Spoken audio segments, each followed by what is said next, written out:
लाए डबल चमक।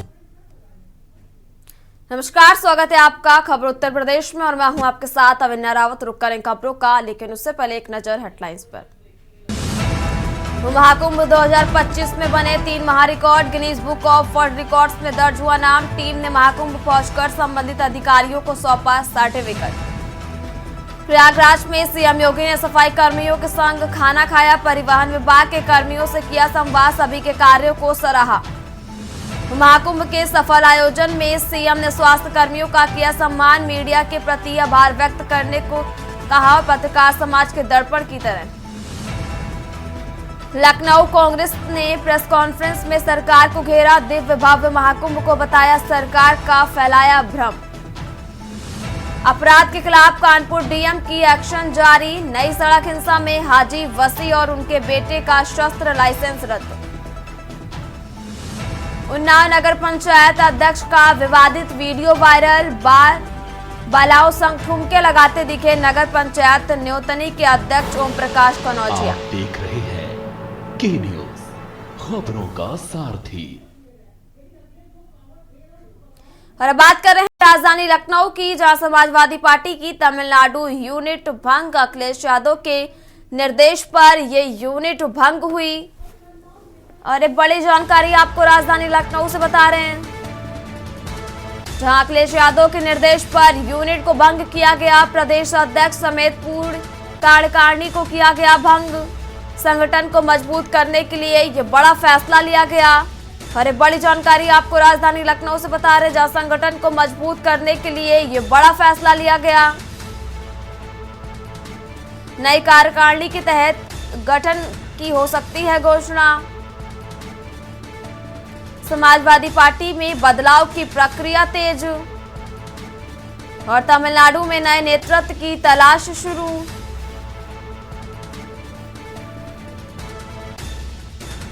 समाजवादी पार्टी की तमिलनाडु यूनिट भंग, अखिलेश यादव के निर्देश पर यूनिट हुई भंग। प्रदेश अध्यक्ष समेत पूरी कार्यकारिणी को भंग किया गया। लखनऊ से आपको ये बड़ी खबर बता रहे हैं, जहां संगठन को मजबूत करने के लिए ये बड़ा फैसला लिया गया है और संगठन को मजबूत करने के लिए बड़ा फैसला लिया गया। नई कार्यकारिणी के गठन की घोषणा भी हो सकती है।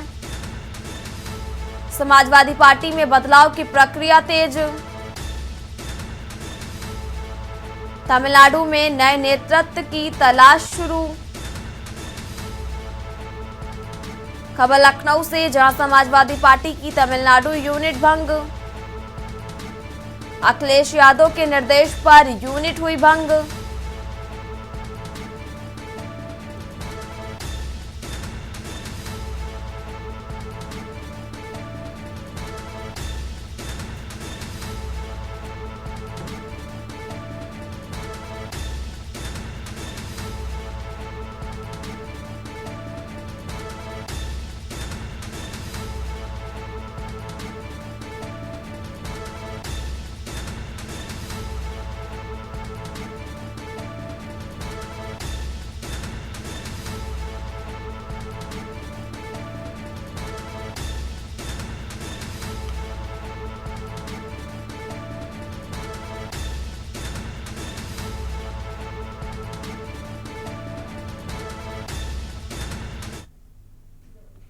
खबर प्रयागराज से, जहां महाकुंभ मेला जो भारतीय संस्कृति का एक महत्वपूर्ण हिस्सा है, अब Guinness book of world record में शामिल हो गया है। इस ऐतिहासिक आयोजन ने एक नई उपलब्धि हासिल की, जब इसे सबसे बड़े धार्मिक मेला के रूप में गिनीज बुक में दर्ज किया गया। इस रिकॉर्ड के लिए महाकुंभ मेला को दुनिया भर में अपने विशाल आकार, समर्पित श्रद्धालुओं की भागीदारी और उच्च स्तर की व्यवस्था के लिए सराहा गया। ये मेला हर 12 साल में एक बार आयोजित होता है और इस बार ये आयोजन उत्तर प्रदेश के प्रयागराज में हुआ था। महाकुंभ का आयोजन न केवल धार्मिक दृष्टिकोण से महत्वपूर्ण है, बल्कि ये भारत के सांस्कृतिक और सामाजिक एकता का भी प्रतीक है। इस रिकॉर्ड के लिए मेला अधिकारियों और आयोजनों की टीम की कड़ी मेहनत और समर्पण को भी सराहा गया। अब महाकुंभ मेला दुनिया भर में एक उदाहरण के रूप में स्थापित हो चुका है और ये भारत के धार्मिक आयोजनों में एक नई मिसाल कायम करता है।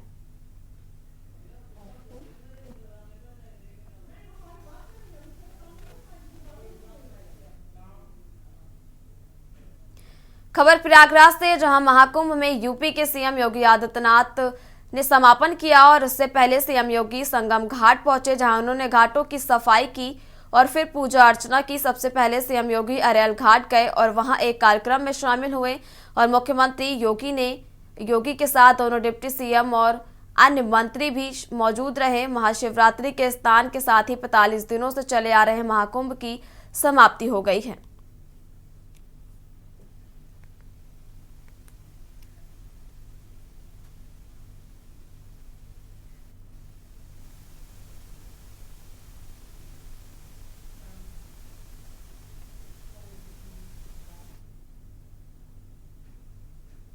उत्तर प्रदेश के मुख्यमंत्री योगी आदित्यनाथ ने प्रयागराज में स्वच्छता कर्मियों के साथ एक विशेष सहभोज कार्यक्रम में भाग लिया।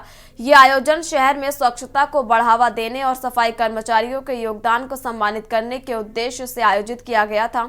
मुख्यमंत्री योगी ने इस कार्यक्रम में स्वच्छता कर्मियों के साथ बैठकर भोजन किया और उन्हें उनके कड़े परिश्रम के लिए सराहा भी। और उन्होंने कहा कि स्वच्छता कर्मी समाज के नायक हैं, जो अपनी मेहनत से शहरों और गांवों को स्वच्छ रखते हैं। और योगी आदित्यनाथ ने इस मौके पर स्वच्छता अभियान को और भी प्रभावी बनाने के लिए सरकार की योजनाओं का भी उल्लेख किया। उन्होंने सभी को स्वच्छता की महत्व और समझाते हुए कहा कि हर नागरिक को स्वच्छता में अपनी भूमिका निभानी चाहिए। स्वच्छता कर्मियों ने इस कार्यक्रम को लेकर मुख्यमंत्री का आभार भी व्यक्त किया और इसके माध्यम से उन्हें समाज में सम्मान मिलने की बात भी कही।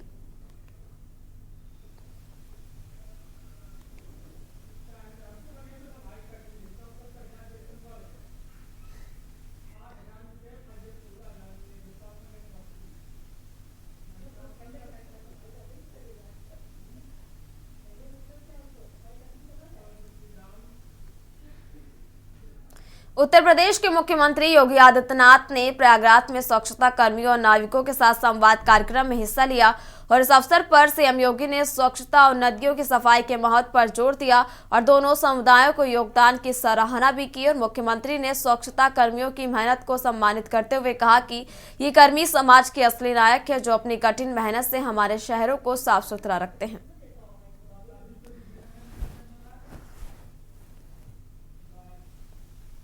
आपके लिए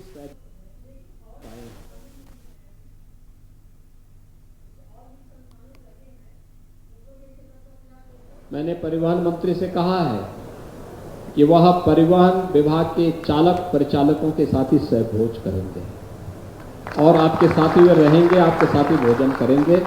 आप अपनी बात को उनके सामने रख भी लेना, आराम से ज्ञापन बना करके उनको देना भी, और उसको पूरा करेंगे। मैं इसके लिए वित्त मंत्री को भी साथ में लेके आया हूं। लेकिन मैं एक बात के लिए आपको ये बोलना चाहता हूं कि आप लोगों ने जो सेवा की है, कुंभ महाकुंभ में जिन लोगों ने सेवा की है, उन लोगों को हम लोग एक बोनस देने जा रहे हैं। और वह बोनस जो यहां पर दिया जा रहा है, वह 10,000 रुपये का आपको अतिरिक्त यहां पर दिया जा रहा है कुंभ के लिए। इसके अलावा और भी अन्य घोषणाएं हम लोगों ने आज सुबह के सत्र में की हैं। आपको सारी जानकारी उसकी होगी। आज के इस अवसर पर जो भी चालक परिचालक बचेगा, परिवहन मंत्री जी, परिवहन विभाग के अधिकारीगण उन सभी को सम्मान पहुंचाएंगे, सभी को सम्मान देंगे। मैं आप सबको इस बात के लिए आश्वस्त करने के लिए आया हूं। एक मत्स्य संपदा योजना के अंतर्गत प्रधानमंत्री मत्स्य संपदा योजना में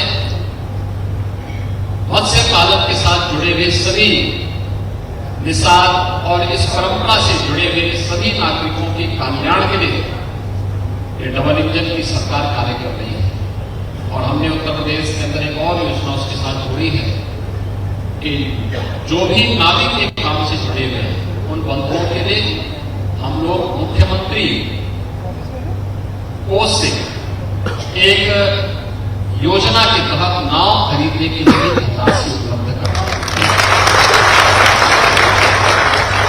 आपकी नाव बहुत सारे लोगों को पार करती है, तो हम लोगों ने अपने सरकार के खजांची खन्ना जी को कहा कि भाई कुछ पैसा तो इसमें जाना चाहिए, और इसीलिए वे आ जाए।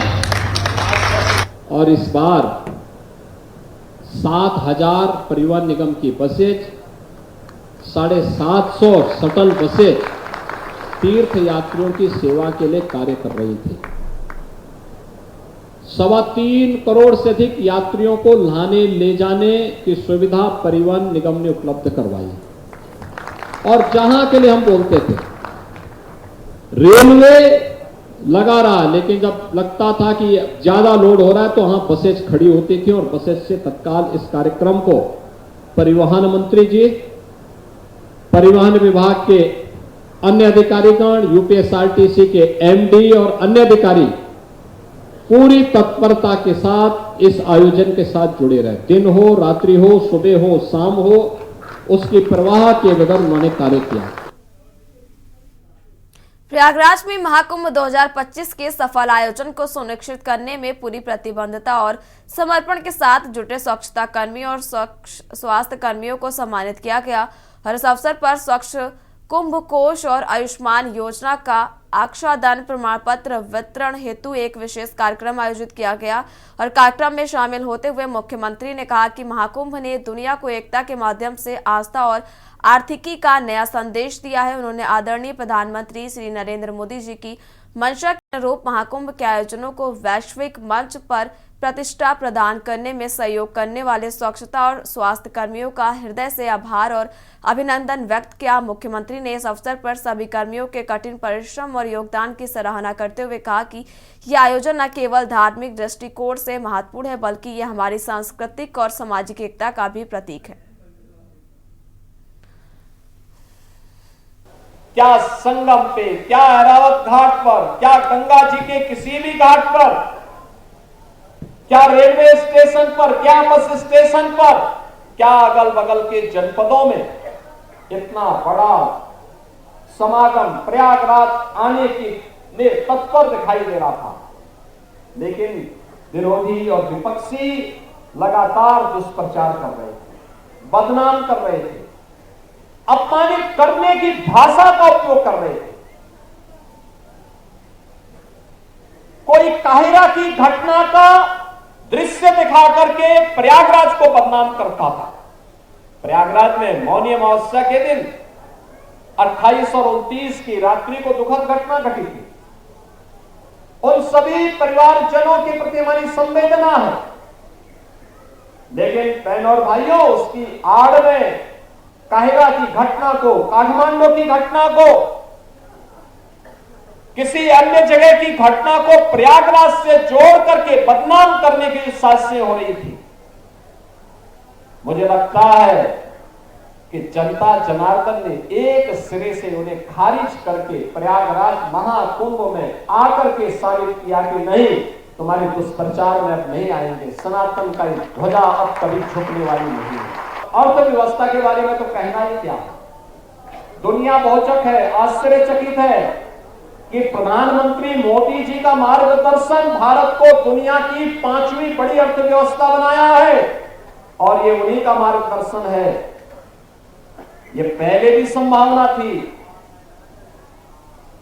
पहले के लोगों ने भारत की आस्था को सम्मान नहीं दिया, पहले की सरकारों ने भारत की आस्था को महत्व नहीं दिया।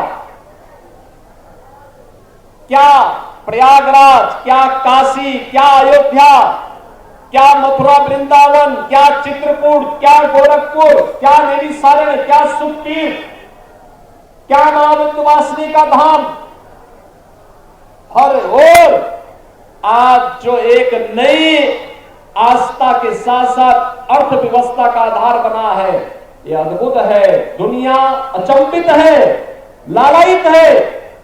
और केवल भारत ही नहीं, बहनों और भाइयों, दुनिया के अंदर के 1 दर्जन देशों के तो मंत्री या राष्ट्राध्यक्ष भी इस आयोजन का हिस्सा बने और 74 देशों के एम्बेसडर और हाई कमिश्नर भी आयोजन का हिस्सा बने।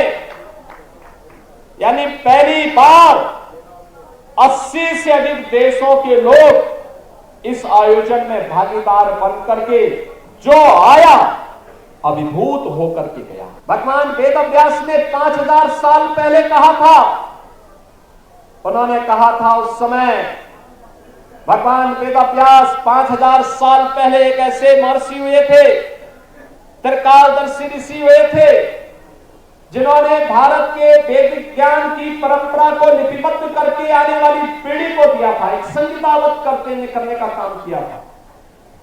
भारत के अंदर वेदों को संहिताबद्ध करने का कार्य रहा हो, पुराणों और पुराणों को लिखने की शैली वर्तमान पीढ़ी को देने के लिए इसकी शुरुआत भगवान वेदव्यास ने की।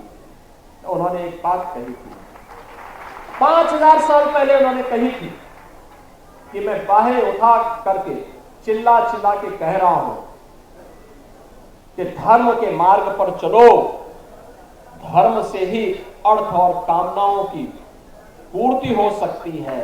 और प्रयागराज महाकुंभ ने भगवान वेदव्यास की इस वाणी को सत्य साबित किया है। लाखों रोजगार मिले हैं। उत्तर प्रदेश की अर्थव्यवस्था में एक नया आयाम छूने के लिए उतावला दिखाई दे रहा है। कौन नहीं आया, किसने नहीं किया? शिवालिक पार्क नगर निगम ने बनाया, जितना इन्वेस्ट किया था उससे कई गुना उसने मुनाफा कमा लिया। ऐसे ही अन्य तमाम स्थानों पर ये चीजें हमें देखने को मिली। हमारी भी कोई जिम्मेदारी बनती है और अच्छे ढंग से। अब तक हमने श्रद्धालुओं के द्वारा कहीं पे कोई गंदगी पैदा की गई थी तो उस गंदगी को हमने स्वच्छ किया है, लेकिन अब शेष सामान के समेटने की कार्रवाई चल रही है।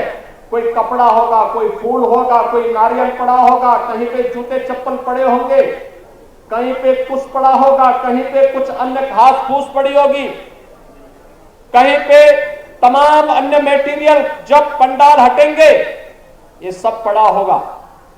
इसको भी हटाने के कार्यक्रम के साथ जुड़ना पड़ेगा। अगला 15 दिन इस अभियान के साथ जुटना पड़ेगा, प्राण प्रण से जुटना पड़ेगा और सभी को जुटना पड़ेगा। हमारे सभी माननीय जनप्रतिनिधिगण, प्रयागराज के वासियों को भी मैं आह्वान करूंगा कि इस कार्यक्रम के साथ जुटेंगे तो बहुत अच्छा एक अभियान, अच्छा एक मैसेज जाएगा। दूसरा, हमें सदैव सचेत रहना पड़ेगा। आज के इस अवसर पर जब हम लोग यहां पर आए हैं तो मैं आप सबसे 2 बातें जरूर कहूंगा। प्रयागराज कुंभ में आपके द्वारा किए गए प्रयास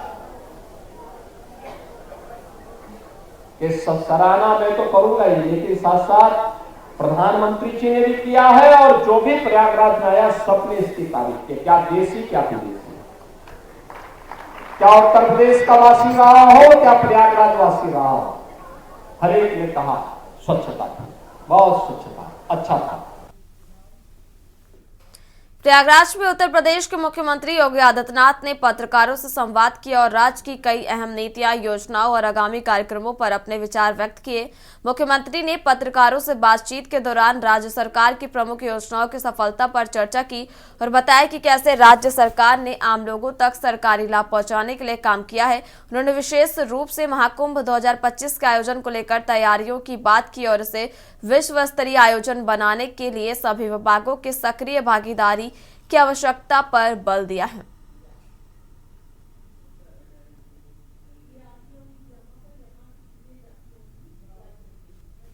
एक दिन हो या रात्रि हो, सुबह हो या शाम हो, शीतलहरी हो या भीषण धूप हो, लेकिन अनवरत रूप से कोई चलता रहा तो वो मीडिया चलता रहा।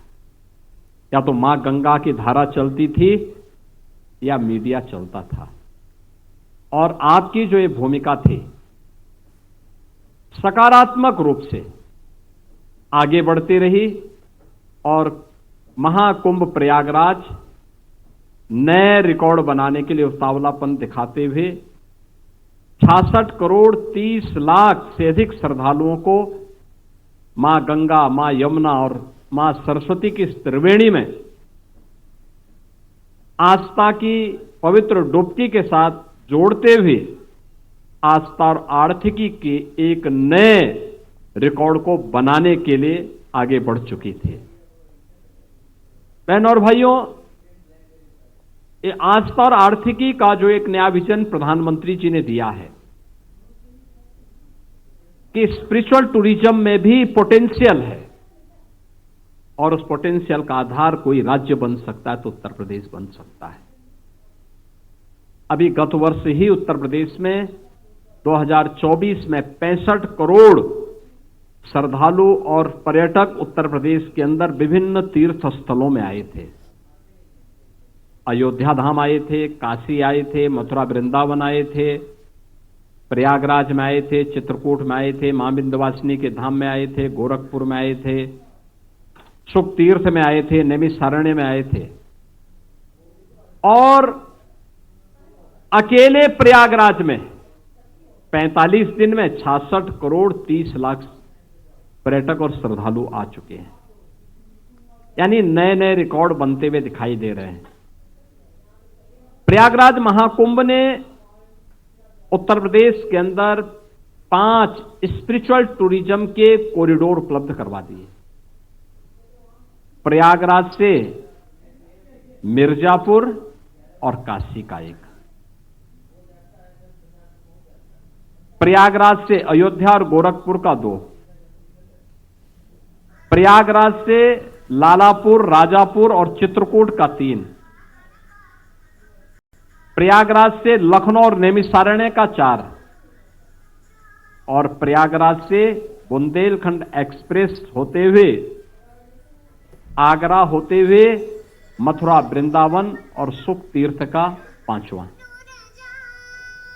ये 5 तीर्थों में पिछले 1.5 महीने से अधिक समय से लाखों की संख्या में श्रद्धालु है। महाकुंभ के पूरे आयोजन में यानी अस्थाई और अस्थाई इन सभी निर्माण के कार्यों को में डबल इंजन की सरकार में केंद्र और राज्य सरकार ने मिलकर के लगभग 7,500 करोड़ रुपया खर्च किया, जिसमें 200 से अधिक सड़कों का निर्माण, 9 फ्लाईओवर, 14 फ्लाईओवर, 9 अंडरपास, 12 कॉरिडोर। पहली बार प्रयागराज में कुछ ऐसा मिला देखने के लिए जो पर्यटकों को अपनी ओर आकर्षित करता था। आपने देखा होगा अक्षयवट कॉरिडोर, मां सरस्वती कॉरिडोर, कूप कॉरिडोर, पातालपुरी कॉरिडोर, बड़े Hanuman ji corridor, Maharshi Bharadwaj corridor, Nagvasuki corridor, Shringverpur corridor,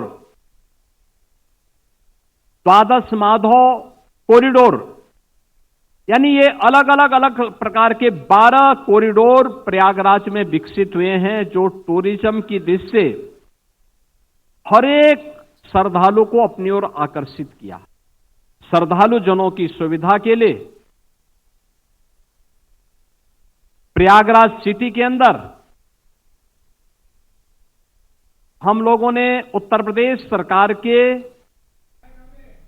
और केंद्र सरकार के मिलकर के लगभग 1 लाख कार्मिक इस पूरी व्यवस्था के साथ जुड़ करके, अधिकारीगण जुड़ करके इस पूरे कार्यक्रम को सफलता की नई ऊंचाई तक पहुंचाए। उत्तर प्रदेश की खबरों में फिलहाल इतना ही। आप देखते रहिए के न्यूज़ इंडिया। नमस्कार। इस कार्यक्रम के प्रायोजक हैं double engine detergent powder and cake.